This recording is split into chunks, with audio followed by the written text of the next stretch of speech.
Hello. It's one of the oldest sayings in the world. Beauty lies in the beholder's eyes. And I can say this about my co-host Ramesh Menon. At least I can say this about his hair. One man's salt and pepper look is another man's gray look.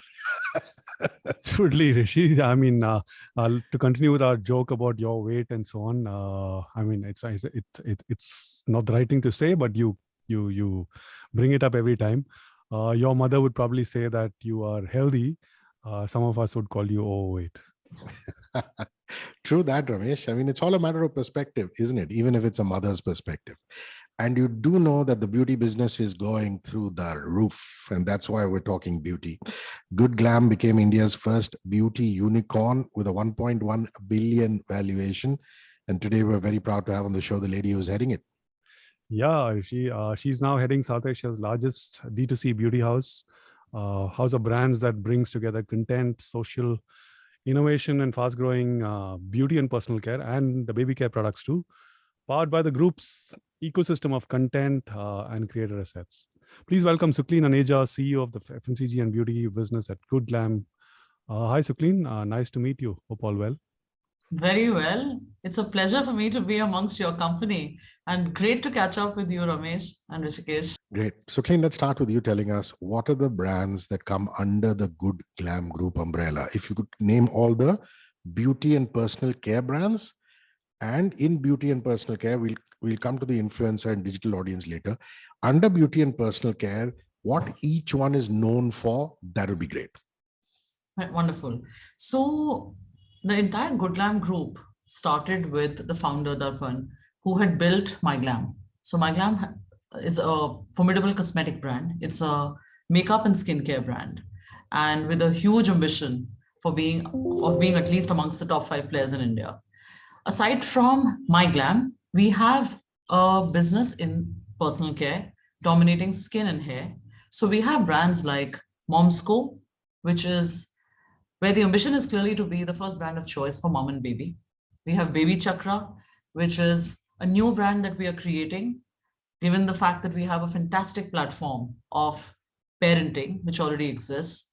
Then there's Organic Harvest, which is an organic skincare and hair care brand. Then we have within the portfolio Sirona, which is a feminine hygiene product brand where you have products for menstrual hygiene, intimate hygiene, and even now sexual wellness. So that's largely the portfolio that we have. Last not the least is the brand called Saint Botanica, which is a brand built on natural exotic ingredients like Moroccan argan, biotin, and collagen, again, which plays in the realm of premium natural hair care. And it also has skin and wellness products. So it's quite a comprehensive portfolio of beauty and personal care. And very soon we'll also be making a foray in men's grooming. So that really makes us a very, very holistic beauty and personal care company with products across baby, skin, hair, and men. You also have the influencer platform, right? Let's look at the influencer companies that the group is invested in and what those influencer companies actually bring to the table as far as the company is concerned. So we have a fantastic platform with PopXO. There is Scoop Whoop. We've recently brought Miss Malini into the fold. These organizations together, like especially PopXO, they give us fantastic reach. There is a holy trinity that this is probably what I would call is the moat for the organization, what sets us apart compared to any other BPC company of this nature. We are a business that's building superior brands, leveraging the holy trinity of content, influencer, and commerce. So you have platforms where you are generating content, using influencers to recommend those, and eventually looking at transactions for brands which are offering products today in niches where those unmet needs were not being served. So in that context, it allows us to even understand our consumers through the entire consumer journey, from what she reads, who influences her, and how she finally buys the products. Okay, so that's influencer companies. Your digital audience, Sukhleen, all the platforms and networks that are part of the Good Glam Group, and again, what each platform and community is known for. What are the kind of numbers and users we're talking about if you go platform by platform or network by network? See, all the numbers are already in public domain, right? Our reach is very large, right? So we are today through all our platforms, able to reach over 200 million people. So now the fact of the matter is, where is the joy for the brands?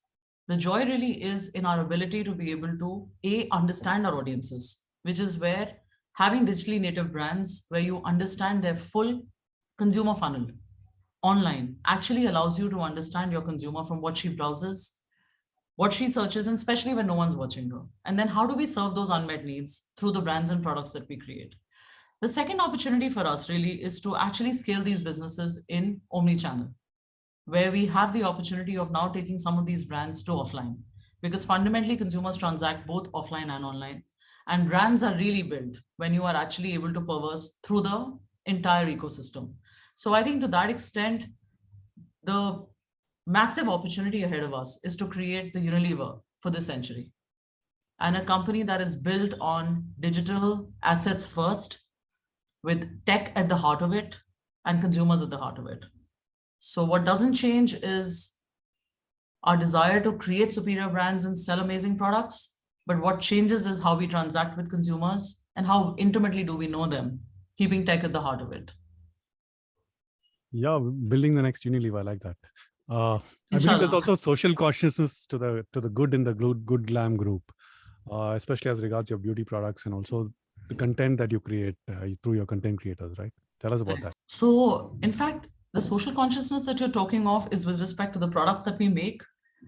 So here, Ramesh, I think if you look at the journey of the brands that we have within the portfolio, all the brands that we have within the group are fundamentally new age brands built on cruelty-free vegan products, ensuring that there's no animal testing, ensuring that the ingredients that are being used are absolutely superior, whether they are organic or they are eco-certified, or products that are being brought in from international markets to serve Indian needs, where again, the technology is really ahead of the curve.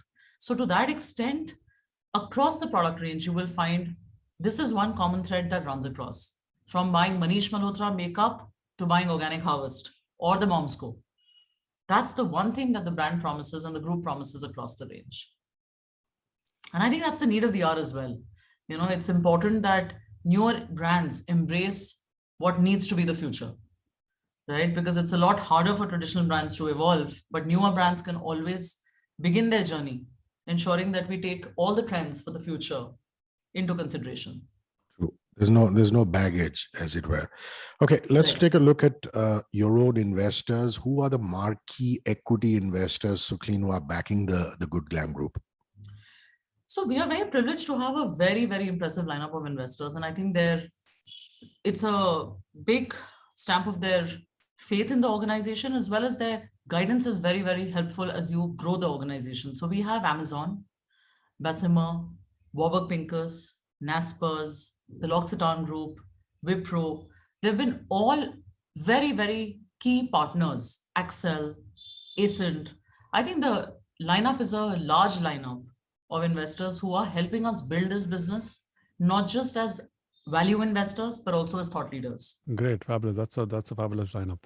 So how do you see your role as the CEO of this beauty business? Then, you know, there are founders there, they have built these businesses over periods of time. And how do you see yourself coming in and taking it to the next level? You know, 0 to 1 has been done. Now, what's the next step? See, Ramesh, is a great question. So the founders today are probably masters of 0 to 1, right? And the very fact that you bring in a professional CEO at a point when the company reaches a scale where really the next step is to scale up and build an institution, I think that's really where I personally feel me together with my team can add immense value. And I think how I see my role, there's only one word for it, which is called partnership, right? How do I help them succeed? Because eventually, if we succeed, we'll all win. So I definitely see my role as an enabler to a vision that they have created. And in simply by helping them scale through finding synergies, cost optimizations, and more than anything else, creating the processes that allows us to use scale to our advantage. But I think the only way we will also, and frankly, if you ask me, our secret sauce is our founders. The passion for building a brand comes from a one man's vision or a team's vision. And I think that is one thing that I really wish to be able to retain through all the businesses that we build, because it's that passion that defines the difference between the brands that are loved by consumers versus plethora of mass manufactured products that exist. Okay, Sukhleen, Minding My Business, the CEO story, this radio show, this podcast is also about going beyond the brands and talking about the business leader's journey, so that it's not just pure current brand speak. I was just telling Ramesh before we started that I was reading up on you. You have a solid background, nearly 2 decades of FMCG beauty experience.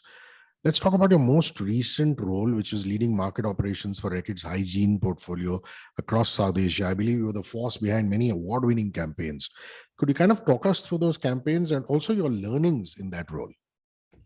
I just as you asked this question, and just last week we got awarded from President of India, Ramnath Kovind, the award for Mission Pani, right? And I think that probably is the work that I'm probably the most proud of, if you ask me, in my entire 2 decades of having worked, right? Because if you actually see the journey on any brand, right, it takes a combined passion of many partners who come together to break new ground, right? But it starts with having a vision.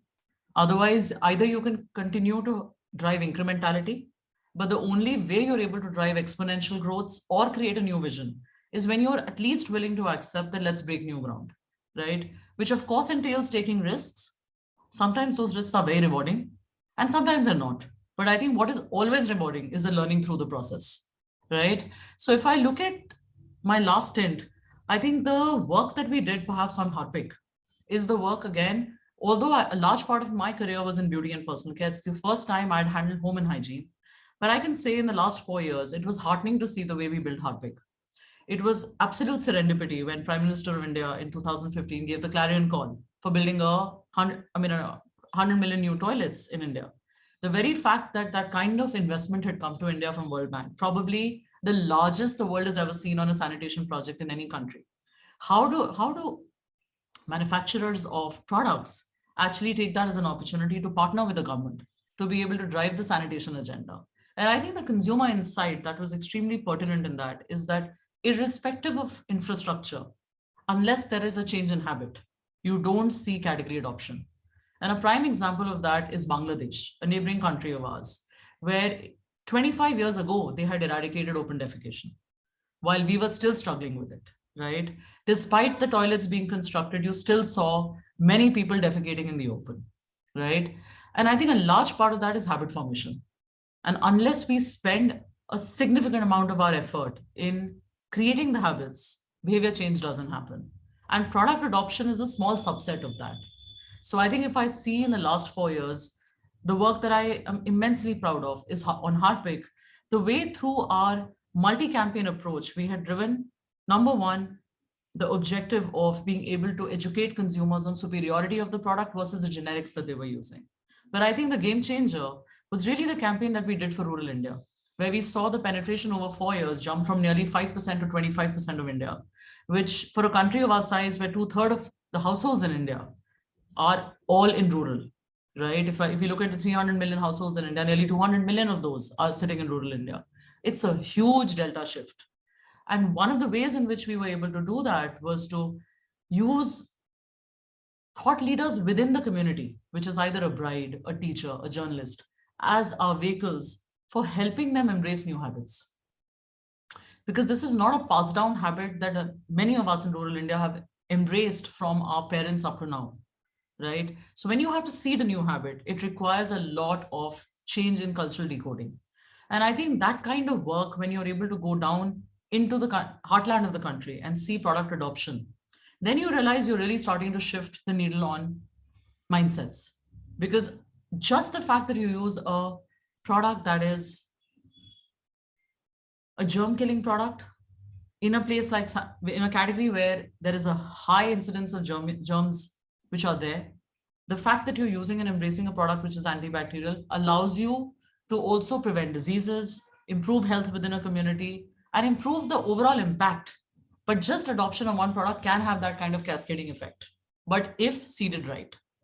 So I think that journey for a marketer is a very rewarding journey when you're able to see behavior shift.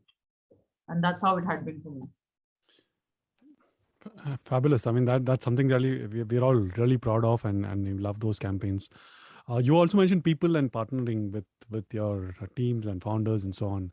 You've successfully managed diverse sort of multicultural teams in both marketing and global innovations, both at Reckitt, at Unilever, at L'Oreal. What's the secret of this? What's your secret sauce when it comes to handling people, being a strong people leader, and mentoring diverse multicultural talent? I think, Ramesh, the secret sauce I've followed is a win-win. Just being able to find a collective win-win and not look at it only as a one man's agenda. Just ensuring that you have enough empathy to understand where the other person's coming from and to be able to create a larger purpose that is co-created. It's a shared purpose, which is co-owned. Because honestly, if you look at any fantastic work that happens, it's never done by an individual. There's always a collective team. And even if we see today, many of us winning and succeeding in the jobs that we do, a lot of us have a fantastic team behind us, right?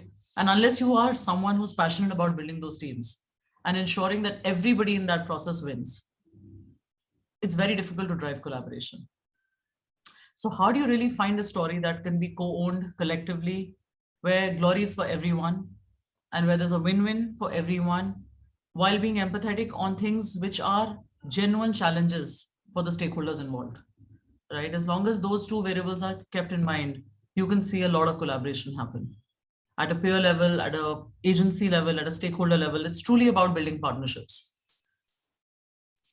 Okay, I looked through your list of accolades, and you've been recognized with the ET 40 under 40 Impact Top 50 Most Influential Women in Business 2019, so many other top awards.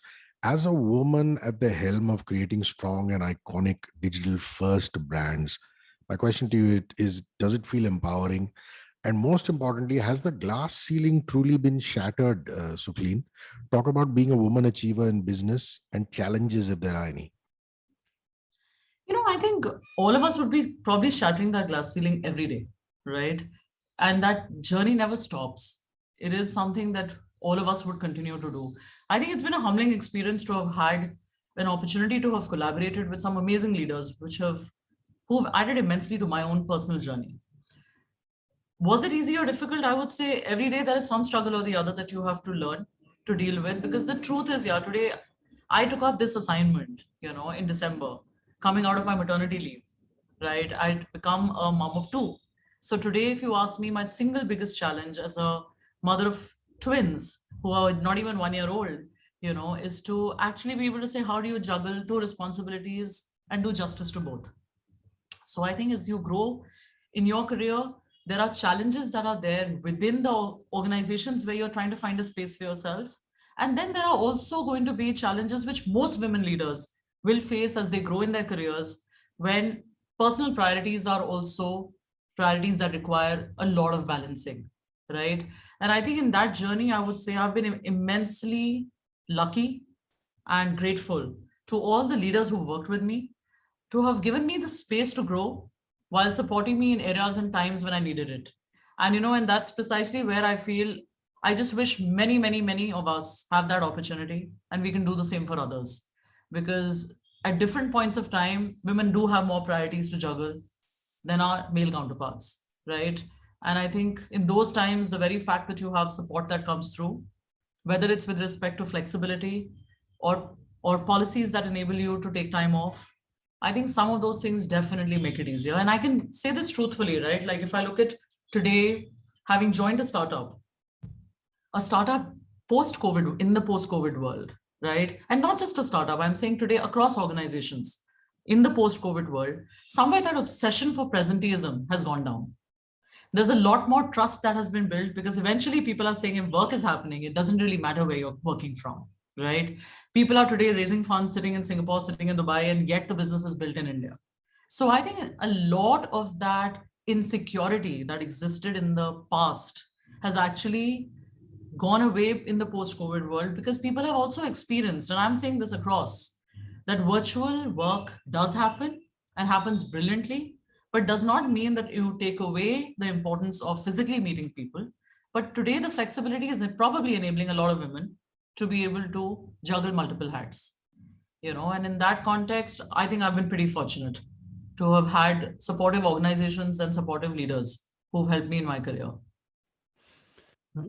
That's inspirational, and I'm sure a lot of our listeners would love what they've to sort of go back and listen to what you've said just now. Let's talk about the beauty and personal care category. You think there's a lot that happened online in the last couple of years or last few years in that category? You think it's still underleveraged? There are opportunities there, or is it that all of you have to go physical to make it more take it wider and take it deeper?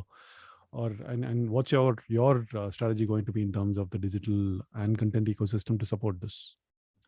I think, Ramesh, look at the headroom for growth, right? The headroom for growth is massive. In a country like ours, post the data pricing dropping, the kind of internet penetration and data availability and mobile penetration that we have is second to none, right? It's almost universal. Yet the beauty and personal care penetration probably make up as high as 25, rest of beauty and personal care still under 10, and in most categories under 5. So I think the headroom for growth is massive on the online platforms alone, right? Second thing, which I think the online world's managed to do is it has really democratized access, right? Today, you are sitting in a Raipur being able to buy a Manish Malhotra or a My Glam, which otherwise you would have probably had 6, 7, 10, 15, or even 1,000 stores, right? But the very fact that you can be location agnostic in buying brands in a democratic fashion, to that extent, online is a huge game changer. So I would say number one is the headroom for growth, which comes from indexing the beauty and personal care penetration to mobile penetration. The delta difference is already 6 to 7 times. Number two is the omni-channel strategy, where you still have an opportunity to build brands dominating both. So you have today brands that are much stronger in offline, who have the opportunity to penetrate deeper online, and vice versa, right? And I think the third opportunity really is to seed new categories and create new categories, leveraging content. So the very fact that you can be reading about a concern and a pop-out can actually make you transact, it is a completely different way of transacting, right? So to that extent, I think I have an exciting roadmap ahead where the headroom for growth is massive. The opportunity to cross-sell, upsell is massive. I think the real game changer for us is really how well do we execute and leverage the opportunities that exist, right? So I think that's really where all of us can make the greatest difference. I'm sure lots of young ladies out there think of you as their role model. More so now, having listened to you, would you pick out 2 women for us who you think have been role models for you personally and professionally? One, of course, I think most women you would ask, I think we all tend to hero our moms, right? So I think my number one role model has been my mother. And she was a single parent who raised me, and she was I lost her last 2 years ago. So if I speak of her very fondly with the respect of having instilled a work ethic and a passion for working. She was someone who was a professor who was teaching English and history to senior classes, but extremely passionate till she retired, the passion to come teach, educate, and the excitement of teaching students every day, even though you say the same syllabus day in and day out, right? So I think the first experience of loving what you do is what I learned from my mom. And I think the second role model, and I'm saying this genuinely, is not just a role model. I always value women who give advice that can make a meaningful difference to someone's life, right? And I think for me, that was Irina Vittel. She was someone who I have reached out to for advice at many interesting stages of life as a mentor. And I think her advice has really helped me in good stead. Whether it's about making a big jump or not holding yourself back or just setting yourself free from self-doubt, right? I think that advice has helped me in such good stead. And also, when you look at people's journeys in the kind of impacts that they're able to make, not just as professionals who've contributed, but also in board roles where you continue to advise and mentor, I think her journey really inspires me, where every day you're touching a life and trying to make a difference. So I think to that extent, I would really look at these 2 women as women I have loved and idolized. Inspirational. So what's your advice to young women other than what you already said? Is there anything that you have for young women who are either starting their careers, working up their careers, or facing those challenges every day, or planning to join your industry? So, Ramesh, I'll give advice which is, industry agnostic. This is more, because the greatest challenges that you face are all here or here. They're not really in what you do. It's how you feel, right? So I would say in my journey, there are many a times where, you tend to let the fear take the better of you. So I think the more openly you're able to embrace being uncomfortable and actually recognize the fact that there is truly a magic that lies when you allow yourself to be uncomfortable, right? And sometimes just embracing ambiguity and not worrying so much about the outcomes actually sets you free and allows you to take better decisions, right? When you obsess too much about the outcomes, fear takes the better of you. But if you just allow yourself to enjoy the journey, the outcomes have a tendency to surprise you. And if I may say so, delight you. The second thing that I would say is, and I really mean it, and I would say it openly to anyone and everyone who's listening, just embrace your vulnerability. There's no shame in accepting that maybe you don't know something, or maybe you really need help, right? So a lot of times I think we place too much importance on trying to be a superhero, but there's no need, right? It's all right if you can't strive for perfection every day. Just ask for help and build teams, whether it's in your personal life or professional life, but really keep that teamwork principle in mind, because no one can achieve anything alone, even raising a child. You need many, many, many people to come together so that we can all succeed, right? So embrace and ask for help where you need it, and also extend the same olive branch to others when they do as well. So nice. Okay, you briefly mentioned Manish Malhotra, so I'm going to dive straight into it right now and get into the specifics and the details. You'd launched Manish Malhotra, the celebrity fashion designer, his haute couture makeup range, and it's called MMB, which is Manish Malhotra Beauty. So let's talk a little bit about that. How do you approach a pricing strategy for a brand and product range for MMB, Manish Malhotra Beauty? So yeah, this has been a very conscious strategy, as well as so if you look at any category, fundamentally, you've got to play the entire price piano, because in a country as diverse as ours, you do want to address all demographics and also all psychographics. So we have, if we look at the total portfolio, a fantastic line of makeup called PopXO, which is truly targeting the teenage, pocket-friendly crowd. Then you upgrade consumers into Glam, which is our flagship makeup brand. And right on the top is where we have a hot couturist like Manish, with whom we've got a luxury line of makeup. Because today, if you look at a country like ours, probably the one or two designers that are globally renowned for being couturist or luxury wedding designers, Manish would be amongst the top 2 or 3 names that come to India, right? And for a designer who understands India, Indian colors, fashion, and trends so well, what makeup allows you to do is create access of affordable luxury, right? It's no different from how internationally premium luxury couture brands are creating makeup lines so that those who can't afford a Tom Ford can at least afford a Tom Ford lipstick, or those who cannot afford an Armani, but at least have the chance to buy an Armani lipstick. And likewise in India, I think this was quite a pioneering act of being able to collaborate with a designer at such a scale to create Manish Malhotra line of makeup and skincare, where across India or online, you can actually get a flavor of luxury through his line of products. And the beauty is we co-create that entire range with him in line with his fashion forecast and his trends. So his collections and the makeup line work in tandem. And then therefore, from a pricing standpoint, that becomes your luxury makeup line, but of course not luxury by the market definition of luxury. This would still be at 1,000 plus, which from a market standpoint will be no different from a L'Oreal pricing. So you do want to make sure that it remains accessible for the belly of the market. Great. So just to get to consumers are getting more discerning. They have more variety available. They have multiple options online, offline, and proliferation of brands across categories. I mean, the number of startups that have opened in this space. How do you see the beauty and fashion space evolving in these times, and what will be the landscape maybe 3 years from now, 4 years from now? I think, Ramesh, there's never going to be a better time, if you ask me, than for consumers who are going to be those who are born in the 90s and the 2000s, for the kind of world they will embrace and experience, right? Because we were still part of the post-liberalization era where we really saw new brands coming in, first time trying of brands. But this generation is actually going to be going behind new and different.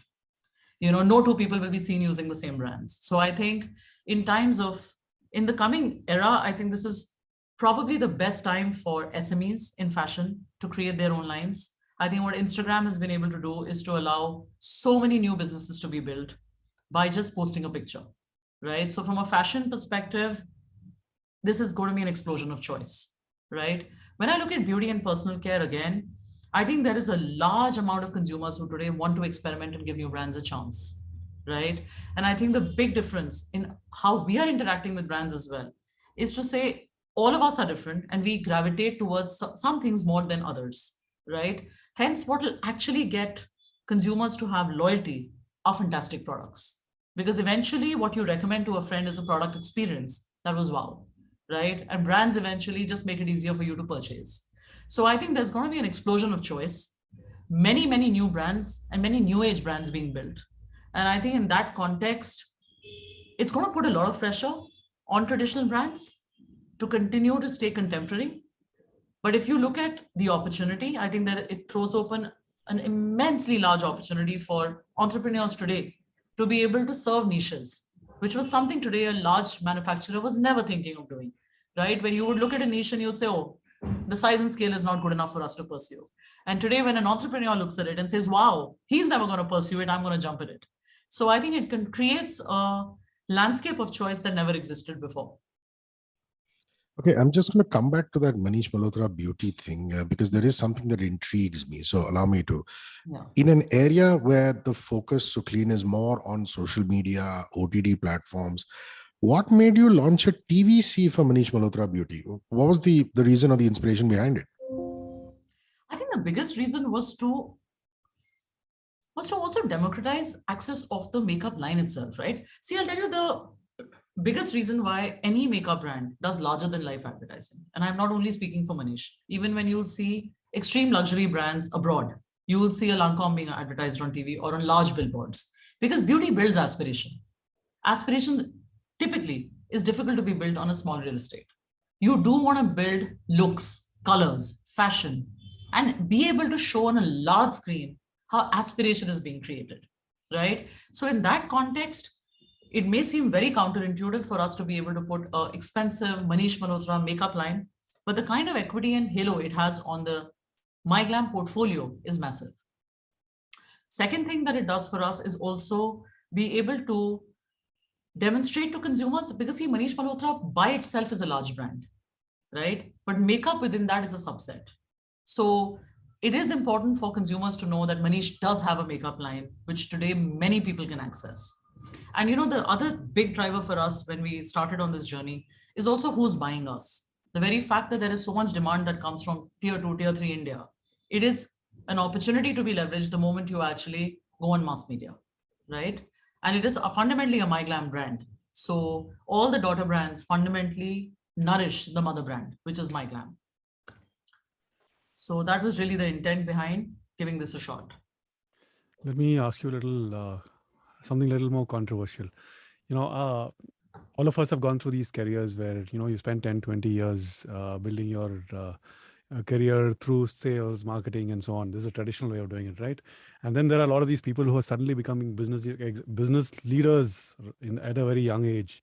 How are the two going to survive, and what's going to happen in this space? So when you're talking about the latter, you're talking about founders who are growing to be... Yeah, founders, you know, suddenly you're not working with, you know, the old inspirational leaders that you were talking about earlier, but you're really working with young founders now suddenly. But Ramesh, you have no idea how liberating that is as well, right? Yeah. Because you know why?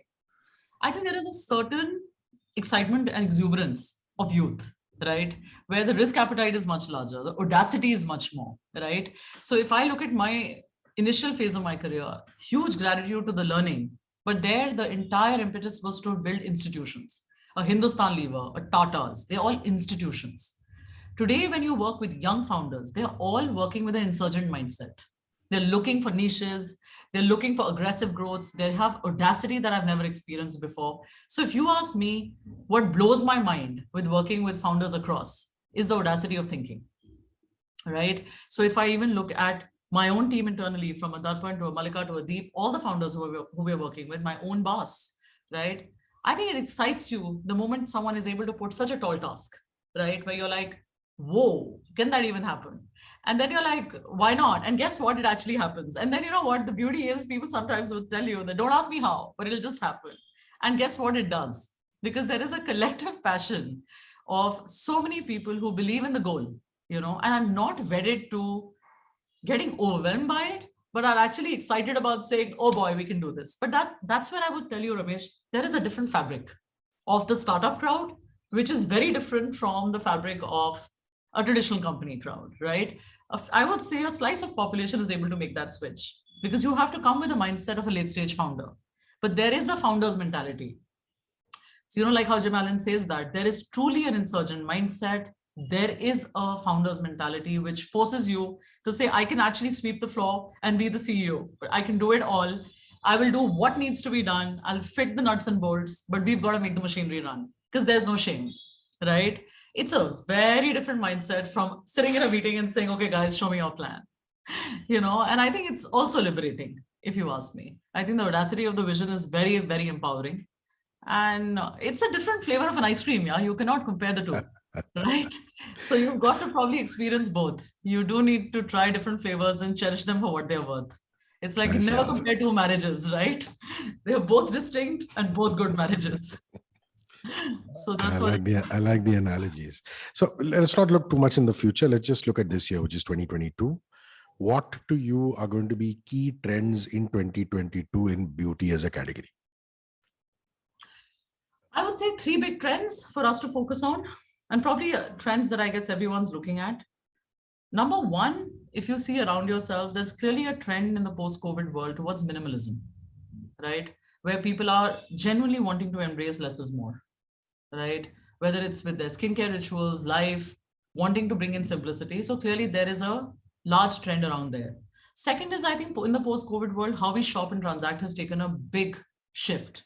So more time spent in home, and that does fundamentally change your consumption habits, right? So all categories which had a lot of exhibitionism, a lot of going out, being, literally, which leveraged on being going out and about. Today, there is a lot of time being spent in home. So therefore, indulgence is much more, which is in home. Earlier, if you see even within beauty and personal care, there was a huge impetus towards transformational beauty.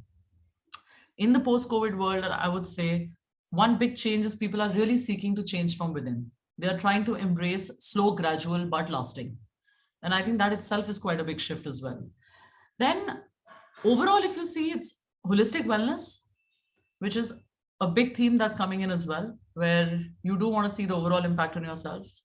And last but not the least is, again, tech and how much tech can liberate you in terms of how you transact, how you shop, how well you know yourself. I think tech is a huge game changer today, where it allows you to make better purchase journeys, allows you to have considerations, where tech is a massive enabler. So I think tech is really at the heart of a lot of what we're doing today and what consumers also expect out of you, right? So I think those are some of the big trends that I see around me. It's interesting you mentioned tech, and let me take that a little ahead. Data, I mean, one difference between the way you would have built businesses earlier and what you will do now is really the consumer data that you have at your disposal now, which is what you would have had earlier, right? So how would you look at that, and how is that space going to, impact the way that you do at your business? Ramesh, I wouldn't give you a long and boring answer. Let me give you a short and real analogy. 2 decades ago, you broke an ad. You thought you made a commercial, which was the Yash Chopra of TV advertising, right? And you would have to wait for a month for someone to call you and say, oh, wow, look at the sales uplift. Kya ad banai hai? Versus now, the moment a commercial goes live or a campaign goes live, or if you have a good digital campaign that goes live, instantaneously you're able to see the movement in search, downloads, transactions, real time, right? And even when things don't move, you're able to see the fact that there is a plateauing. It's not probably moving as much as you would have liked. The fact that you have access to real-time data with inputs, which allows you to iterate, test and learn, do a lot of A/B testing to say this works, this doesn't, I think is a game changer. And second area where I think tech has really changed the game is even in the way consumer insighting and foresighting had been visualized.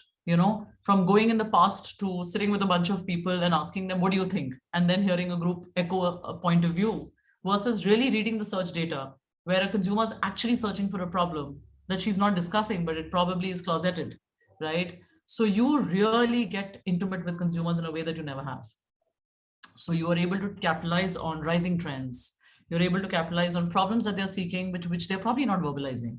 And many categories, like, which I think have benefited immensely from this, are categories which were fundamentally closeted, right? And I think sexual wellness is a great example of how you can see the category take a leapfrog in an environment where no one's watching you, right? So I think that's where it's a big game changer. Okay, we dive into our final section, our lifestyle section. A business leader that you really admire, what are those qualities in him or her that really stand out and you hope to emulate? Actually, there are many business leaders I really admire. But as I was growing up, Gopal was one of my favorite business leaders who I had a chance to work with. And what I loved about him was the ease with which his bridge brain used to work, from left brain to right brain. But his ability to be able to switch gears to suit the audiences was amazing. And I think that ability to be a chameleon in every audience is a beautiful quality that I personally admired greatly. What about music that you listen to? What's on your playlist right now? And you're in concerts, don't you? Post COVID, post baby, I'm sure it's difficult, but otherwise, I still managed. I think we did manage to see U2 when that happened in the pre-COVID world, I think just about. But there are many on my bucket list that I'd give an arm and a leg to watch. Like, take me for a Roger Waters concert, I'll go in a breath. And Coldplay, I think, will probably be in top 3 lists of every person. But music on my playlist, I absolutely love Sufi music. I think it really calms me. That's probably why I even named my daughter Sufi. So that's really the music that I love. So, what a lovely name. A book that has made or left an impact on you and why that book has done so. Actually, there are many books, I fundamentally love reading, but professionally, if you ask me, I really enjoyed Eating the Big Fish, because it really helped me learn challenger mindset at a time when I had spent a lot of my time working in organizations where we were market leaders.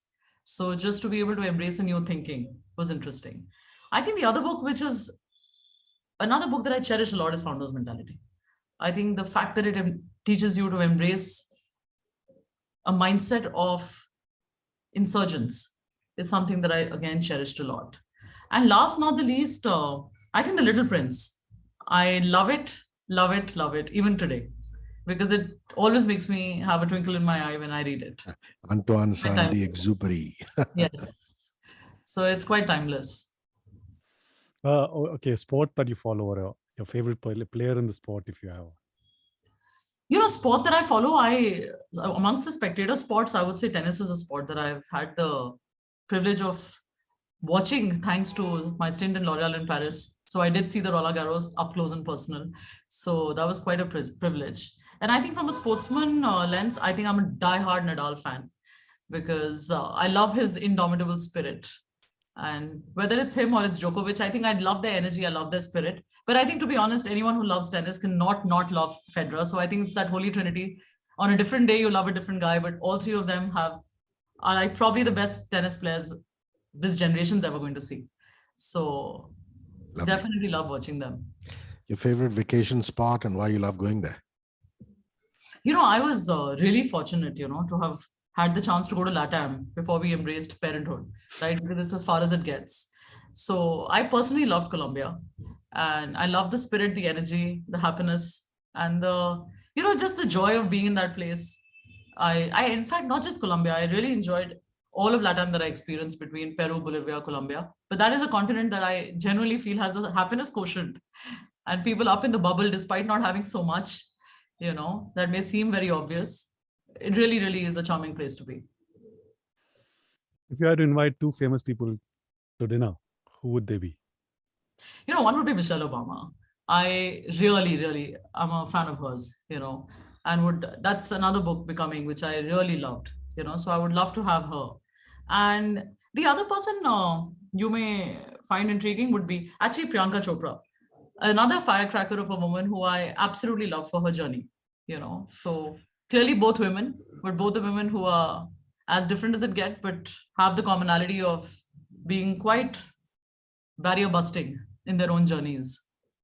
Yep. Gotta love PC, gotta love Michelle. Yeah. Sukhleen, it's amazing. It's amazing to see how you're not only creating strong and iconic digital first brands, but you're also an inspiration to a lot of young women out there who aspire to be CEOs one day. That's truly awesome. Thanks so much for being on the show. I loved conversing with you guys. Thank you so much for the opportunity. Ramesh, your questions were always very poignant. You know, he would think, reflect, and then ask, but made up for a very good conversation. And we love the factor and love what you said about the insurgent mindset. You know, I will be taking some of your advice and I'll be listening to this conversation again before I take up my next assignment. Do something different. Absolutely will. But what a pleasure. Thank you so much for the opportunity. I absolutely love connecting with you guys. With that, it's time to wrap up another episode of season 2, but not before I remind you to come back to hear and learn from another major business leader next week. Yeah, and we not only ask them pure business questions, we also learn from them and have tons of fun. Thanks for tuning in, guys, and make sure you keep listening to some great radio and podcasts and build that habit.